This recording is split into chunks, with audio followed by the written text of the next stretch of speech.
Hello दोस्तों, मैं रुपेश कुमार जैन अपने टैली वैद दिशाई इस यूट्यूब चैनल पर आपका बहुत बहुत स्वागत करता हूं। आपका ढेर सारा प्यार मेरे हर वीडियो को मोटिवेट बनाने के लिए काफ़ी है। मैं ऐसे ही नॉलेजेबल वीडियो कॉमर्स लाइन के स्टूडेंट के लिए बनाता हूं।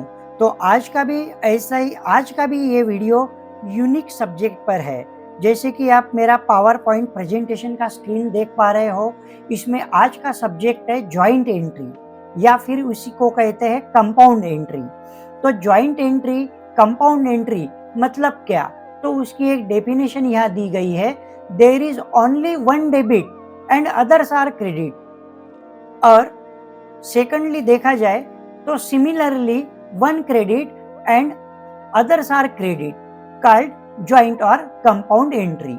इसका मतलब ऐसा है दोस्तों कि टैली में जब अपन डाटा एंट्री करते हैं तब कोई भी वाउचर रहो उसमें एक डेबिट लेते हैं, एक क्रेडिट लेते हैं जनरली। लेकिन आपको कभी अगर ऐसी एंट्री का काम पड़े कि एक डेबिट है और एक से ज्यादा क्रेडिट है या फिर एक क्रेडिट है और एक से ज्यादा डेबिट है, तो ऐसी एंट्री को आप ज्वाइंट एंट्री या कंपाउंड एंट्री बोल सकते हो। तो आइए इसका एक एग्जाम्पल भी अपन एक डाटा एंट्री के थ्रू टैली प्राइम में समझ लेते हैं। तो यहाँ मैं गेटवे ऑफ टैली पर आया हूँ। यहाँ पर मैंने टैली वैद दिशाई इस नाम से एक कंपनी क्रिएट करके रखी है और यही मेरे यूट्यूब चैनल का भी नाम है टैली वैद दिशाई। तो यहाँ पर अपने को क्या करना है कि अपन एक बैलेंस शीट में जाएंगे। अभी बैलेंस शीट में मैं ऑल्ट F1 देता हूं ताकि आपको डिटेल्स दिखे। तो यहाँ आप देख पा रहे हो ड्यूटीज एंड टैक्सेस। मैं इसको एंटर करता हूं। यहाँ पर ड्यूटीज एंड टैक्सेस में 6,338 रुपीज ये अपने को बैलेंस दिख रहा है। तो ये कैसे आया है? देखो, मैंने इनपुट टैक्स पेड कर दिया है परचेस पे 9,251। तो ये डबल हो जाएगा क्योंकि एक है SGST, एक है CGST, मतलब 18,502 रुपीज मैंने परचेस पर मेरे क्रेडिटर को इनपुट टैक्स को पेड कर दिया है परचेस बिल पर। और जब मैंने उसी परचेस को सेल किया है तो सेल करते समय मैंने कस्टमर से सेल बिल पर आउटपुट टैक्स कलेक्ट किया है। आउटपुट CGST कलेक्ट किया है 12,420 और आउटपुट SGST कलेक्ट किया है 12,420, मतलब दोनों की टोटल हो गई 24,840 रुपीज।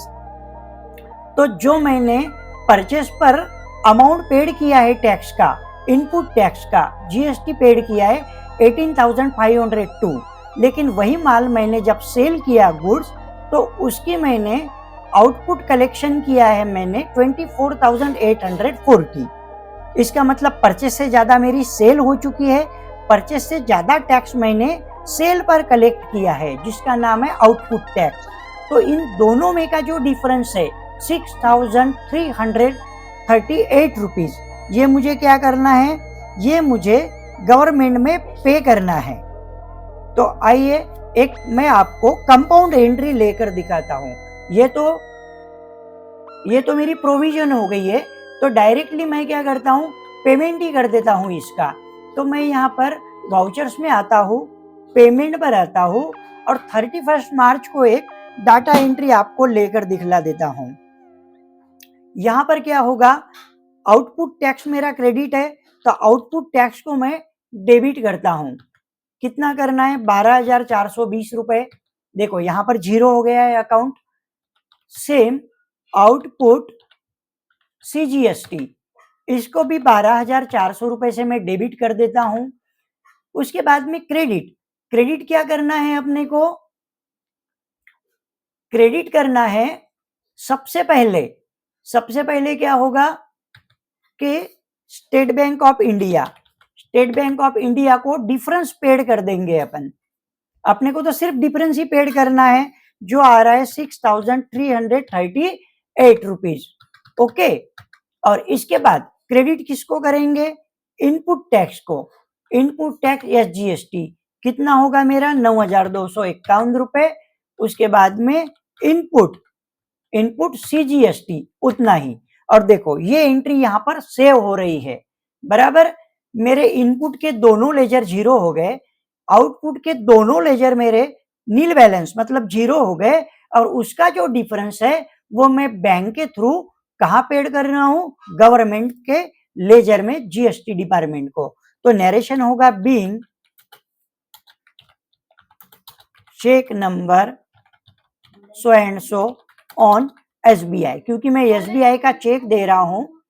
इसकी पेमेंट डेट और कोई हो सकती है, मैंने यहाँ पर 31 मार्च लिया है आपको दिखाने के लिए। तो state bank of India for